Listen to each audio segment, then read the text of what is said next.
बिहारी लाल की। शास्त्री जल्दी बुला दिया, मैं सोच रहा था थोड़ी भागवत कर लूँ आपको से बात। चलो ठीक। सबसे पहले मैं परम पूज्य शास्त्री जी के चरणों में नमन करता हूँ। मेरे सामने बैठे हुए मेरे पिता तुल्य बुजुर्गों, मैं आपके चरणों में भी नमन करता हूँ। मेरे सामने बैठी हुई मेरी माताएं, बहनें और बेटियों के चरणों में भी नमन करता हूँ। 4 दिन से भागवत आपके गांव में चल रही है, बहुत सुंदर बात है। मेरा भी सौभाग्य है कि मुझे शास्त्री जी के मुखारबिंद से भागवत सुनने का मौका मिला है। आप लोगों की भागवत सुनना है, बहुत सुंदर बात है। भागवत से वातावरण तो शुद्ध हो ही जाता है, बच्चों के भी आचार विचार शुद्ध हो जाते हैं, बेटियों में और बेटों में भी संस्कार आते हैं। बेटियां कुछ हंस रही हैं मेरी बात सुन सुन के।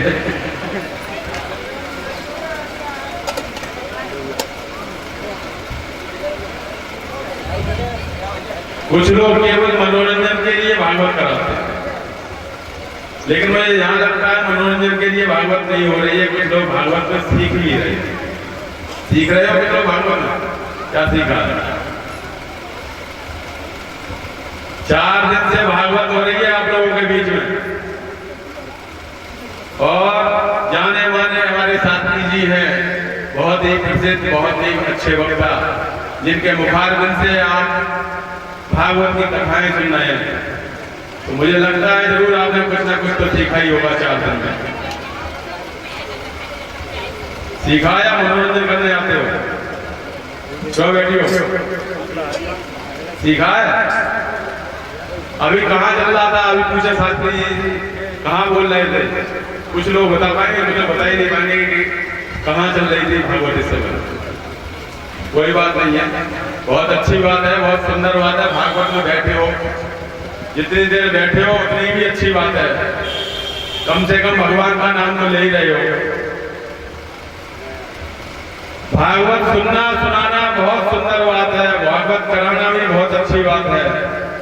पूरे क्षेत्र में मैं समझता हूँ 1 महीने से पूरे क्षेत्र में हर दूसरे गांव में भागवत चल रही है। मुझे तो सब जगह जाने का सौभाग्य प्राप्त होता है, सब लोग मुझे बुलाते हैं, तो मैं तो ज्यादातर हर भागवत में पहुंचता ही हूँ। केवल एक ही सवाल करता हूँ आप लोगों से, शास्त्री जी से मैं एक नम्र निवेदन भी करना चाहूंगा कि शास्त्री जी आप भागवत कर रहे हो, बहुत सुंदर बात है, लेकिन जहां भी आप भागवत कराते हो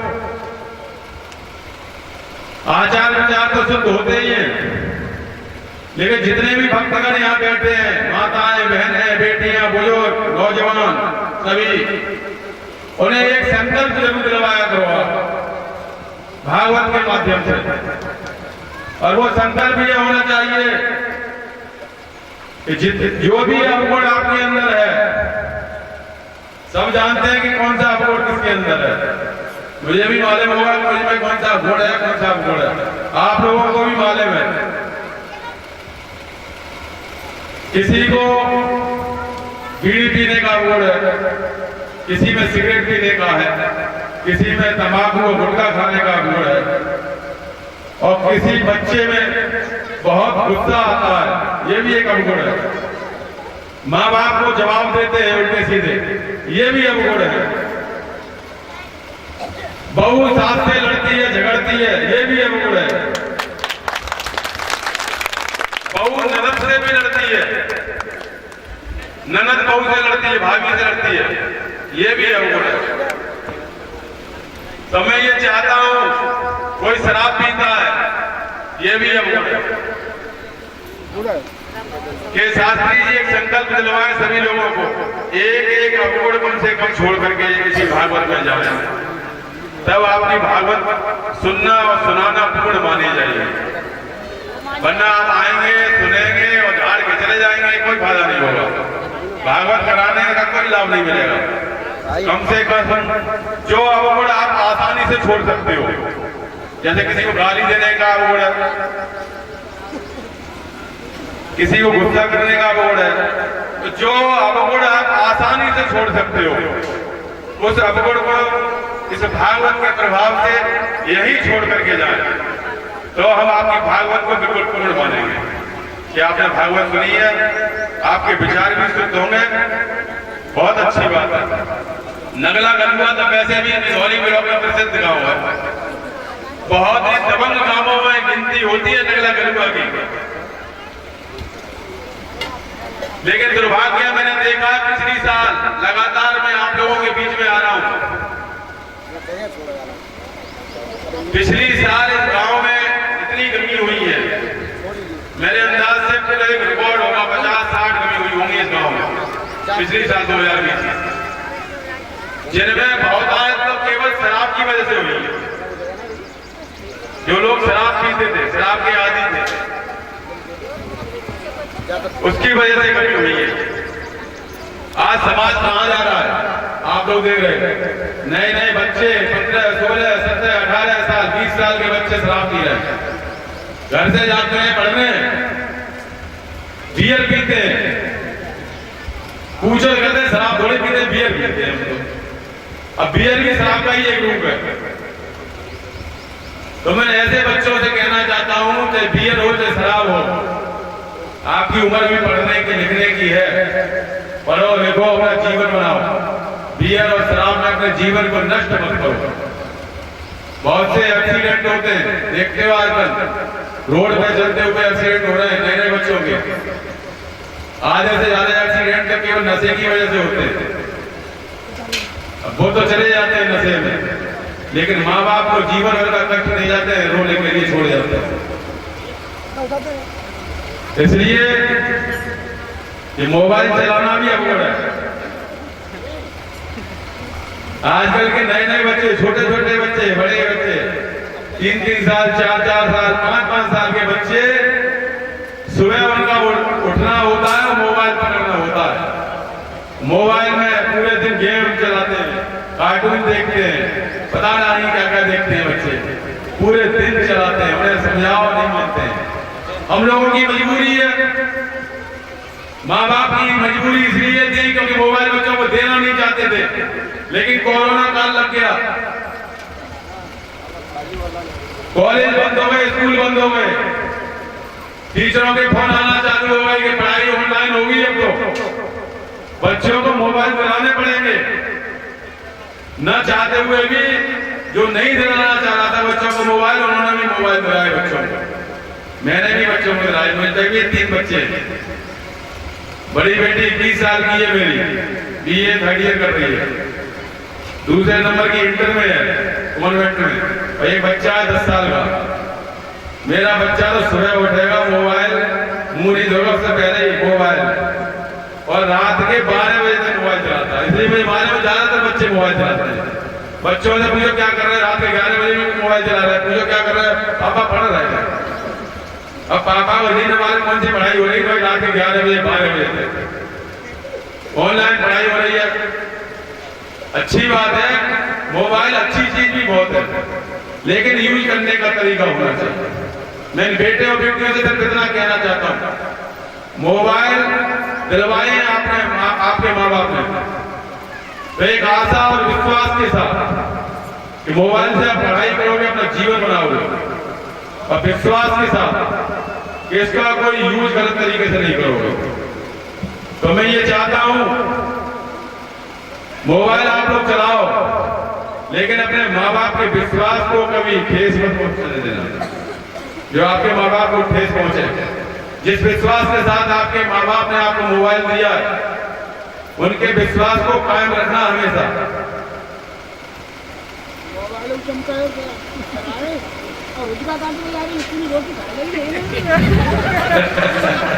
सही कह रहे हैं, सब काम मोबाइल से ही हो रहे हैं।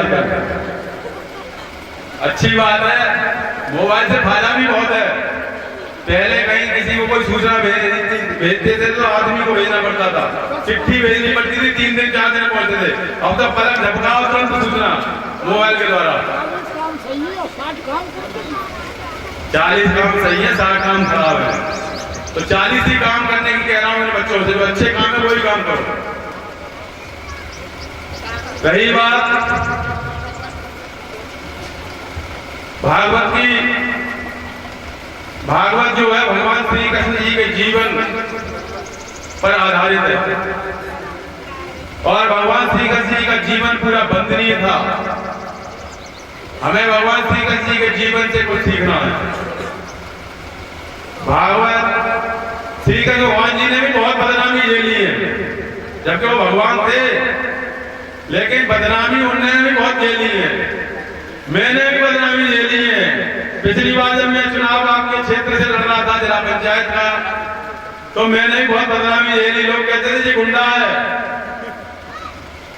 हाथरस का रहने वाला है, गुंडा है, इसको वोट मत देना। और आप लोग उनकी बातों में भी आ गए, ये बात सही है, आ भी गए थे। तो भगवान श्री कृष्ण जी ने भी बहुत बदनामियां झेली हैं, लेकिन भगवान श्री कृष्ण जी की हर लीला में एक शिक्षा हुआ करती थी। हर लीला के द्वारा वो शिक्षा देते थे समाज को। जैसे गोपियों के कपड़े उठा ले गए, गोपियां नहा रही थी नदी में, भगवान श्री कृष्ण जी कपड़े उठा ले गए। तो लोग कहते थे भगवान तो श्री कृष्ण छिल रहा था, कहते नहीं कहते? बहुत सी गोपियां थी उनकी, लेकिन हकीकत ये थी कपड़ा क्यों उठा ले गए? वो माताओं बहनों बेटियों को शिक्षा देना चाहते थे कि जब आप जल देवता, जल को देवता माना गया, जब आप जल में नहा रहे हो, गंगा जी में नहा रहे हो, कहीं भी नहा रहे हो, जल से नहा रहे होंगे, तो आप कपड़े उतार के नहाते थे। तो जल देवता होता है, देवता के सामने कपड़े नहीं उतारने चाहिए आप। इसलिए भगवान श्री कृष्ण ने कपड़े चुराए और उस दिन से माताएं बहनें कपड़े पहन के ही स्नान करती हैं। तो उन्होंने शिक्षा देने का काम किया, लेकिन बदनामी उन्होंने झेली। समाज है, अच्छे काम को भी बुरा बताने लगे, बुरे काम को भी अच्छा बताने लगे। कोई बात नहीं, हमें इन बातों में नहीं जाना। आज समाज में बहुत सी कुरीतियां हैं, बेटों और बेटियों में बहुत भेदभाव है। लोगों का कहना है कि बेटे नाम चलाते हैं वंश का, वंश चलाते हैं आगे, और बेटियां तो पढ़ाई कर जाएंगी, जबकि बेटे और बेटियां दोनों बराबर हैं।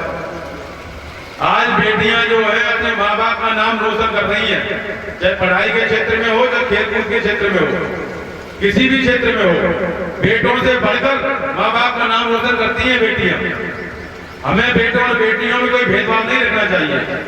हम लोग अपनी बेटियों को बहुत अंकुश लगाते हैं।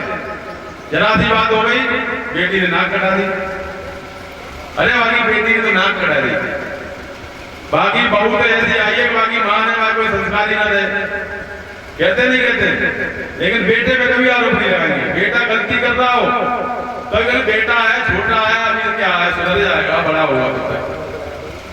जबकि बेटी अगर कहीं से आए, स्कूल जाए, ट्यूशन जाए और 1 घंटा लेट हो जाए, माँ बाप रठिया लेकर तैयार दरवाजे पे खड़े मिलेंगे, 1 घंटे कहाँ लेट हो गई, कहाँ से आई, 50 सवाल करेंगे। और वही काम अगर बेटा करे, कह के स्कूल जा रहा है, बैठ जाए पिक्चर में, 50 बहाने बता देगा कि वो मिलेगा कि ये मिलेगा कि भाई लग गए, उससे कोई सवाल नहीं करेगा। आज समाज में जितना हम लोग बेटियों पर अंकुश लगाते हैं, उससे ज्यादा अंकुश बेटों पे लगाने की जरूरत है हमें। बेटियां हमारी शराब नहीं पीती,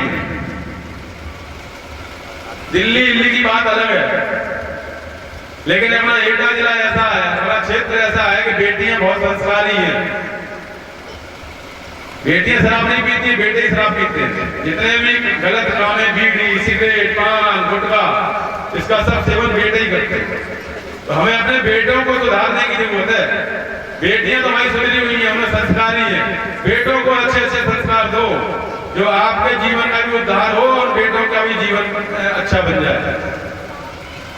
2-2 साल, 4-4 साल, 6-6 साल की बेटियों के साथ आप देख रहे हो, अखबार में रोज देखते हो, नहीं हो रहे हैं, कौन कर रहा? बेटे तो कर रहे हैं। अपनी माँ की कोख को वो लज्जित कर रहे हैं बेटे, जिन्हें समाज में उनके माँ बाप ने कोई संस्कार नहीं दिए। ऐसे समाज में पले बड़े जिन्होंने बेटियों और माँ की और बहनों की इज्जत करना भूल गए। हमें जरूरत है अपने बेटों को सुधारने की। मैं ये नहीं कह रहा हूं कि सब बेटे खराब हैं, बहुत अच्छे भी हैं बेटे, बेटे बुरे ना माने ना जी, कहीं बेटों की आलोचना करता हूं। बहुत से अच्छे भी हैं जिनमें अवगुण है, मैं उन्हें सुधारने की बात कर रहा हूं कि जिनमें अवगुण है। सबसे बड़ा अवगुण तो शराब का है। मैं शास्त्री जी से कहूंगा कि आप संकल्प जरूर दिलवाएं, शराब का अवगुण जरूर छुड़वाएं, और बहू को संकल्प दिलवाएं कि अपनी सास की इज्जत करे, सम्मान करे, लड़ाई न करे, झगड़ा न करे, अपने माँ बाप की इज्जत करे, बड़े बूढ़ों की इज्जत करे, टाइम पे पानी, टाइम पे खाना दे। हमारे बीच बहुत से बड़े बूढ़े ऐसे बैठे हैं, बहुत से महात्मा लोग भी बैठे हैं, बहुत संत सन्यासी बैठे हैं। बहुत से संत सन्यासी प्रभु की वजह से, प्रभु में आस्था है इसकी वजह से सन्यासी बने, और बहुत से प्रभु सन्यासी ऐसे बैठे हैं जो मजबूरी में भी सन्यासी बने। बेटे बेटियों ने पानी नहीं दिया, खाना नहीं दिया, अगर खाना देती रहती बहू प्यार से, पानी देती थी, तो हो सकता है बहुत से बाबा जो बन गए वो बाबा नहीं बनते, घर के घर नहीं बनी रहे होते। लेकिन खाना नहीं दिया बेटियों ने, बहुओं ने नहीं दिया, मजबूरी में सन्यास ग्रहण करना पड़ा।